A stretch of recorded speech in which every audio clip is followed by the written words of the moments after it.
নাম কি আপনার? আমার নামটা হচ্ছে মিম। মিম, আপনি কোথায় থাকেন? নোয়াখালী, লক্ষ্মীপুর। বর্তমানে কোথায় আছেন? এখন বর্তমানে নোয়াখালী, লক্ষ্মীপুর আছে। নিজের বাসা না ভাড়া থাকেন আবার? ঘর ভাড়া থাকে। নিজেদের বাসা নাই? হ্যাঁ আছিল, সেটা জায়গা জমি আছে, মনে করেন যে নদীতে, সেটা নিয়ে গেছে। এখন বর্তমানে নোয়াখালী, লক্ষ্মীপুর থাকি। পরিবারে কে কে আছে আপনার? আমার ফ্যামিলিতে আমার মা আছে, আমার একটা ছোট ভাই আছে। বাবা বিয়ে করে চলে গেছে। বাবা হচ্ছে বিয়ে করে চলে গেছে? জি। কোথায় গেছে?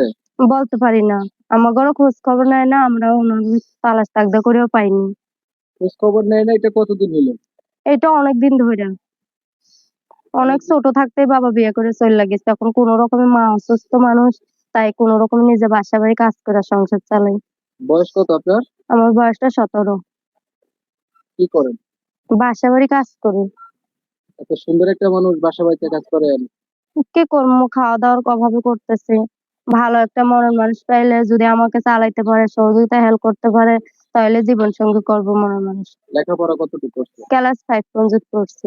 প্রাইমারি পাস করছেন? হাই জি। স্কুল আর পড়েন নাই? না, ভিডিওতে আসছেন মনের মানুষ পাওয়ার জন্য। মনের মানুষ পাওয়ার জন্য। যদি মনের মানুষ পান তাহলে বিয়ে শাদী করবেন নি? জি। তো যারা আপনার মনের মানুষ হবে, কি করতে হবে আপনার জন্য বলেন? আমার মাটাকে মনে করো অসুস্থ মানুষ, যদি সহযোগিতা হেল্প করতে পারে, ওনার দ্বারা যদি আমার মাটা মনে করো সুস্থ হতে পারে, তাহলে ওনাকেই আমি জীবন সঙ্গী করব। ভিডিও কয়বার করছেন এই পর্যন্ত? না, আজকেই প্রথম করছি। আর কোথাও কারো চ্যানেলে করেন নাই? জি না। প্রিয় দর্শক, আপনারা মিম আক্তারের কথাগুলো শুনছেন। নোয়াখালী লক্ষ্মীপুরে থাকে সে, আসলে ক্যামেরাতে আসছে ভালো একটা মানুষের জন্য। আর তার পরিবারে তেমন কেউ নাই। বাবা বাবা নাই, মা আছে। বাপে বিয়ে করে চলে গেছে। বাবা হচ্ছে বিয়ে করে চলে গেছে, খোঁজ খবর রাখে না, প্রাইমারি পর্যন্ত লেখাপড়া করছে। এখন যদি ভালো একটা মানুষ পায় তাহলে বিয়ে করবে। মিম কিন্তু দেখতে অনেক সুন্দরী, আপনারা দেখতেছেনই।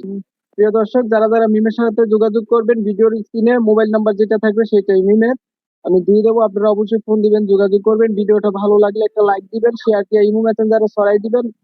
আপনাদের মতামত গুলো কমেন্টে জানাই দিবেন। চ্যানেলটা ভালো লাগলে সাবস্ক্রাইব করতে ভুলবেন না। সবাই ভালো থাকবেন, সুস্থ থাকবেন। আল্লাহ হাফেজ।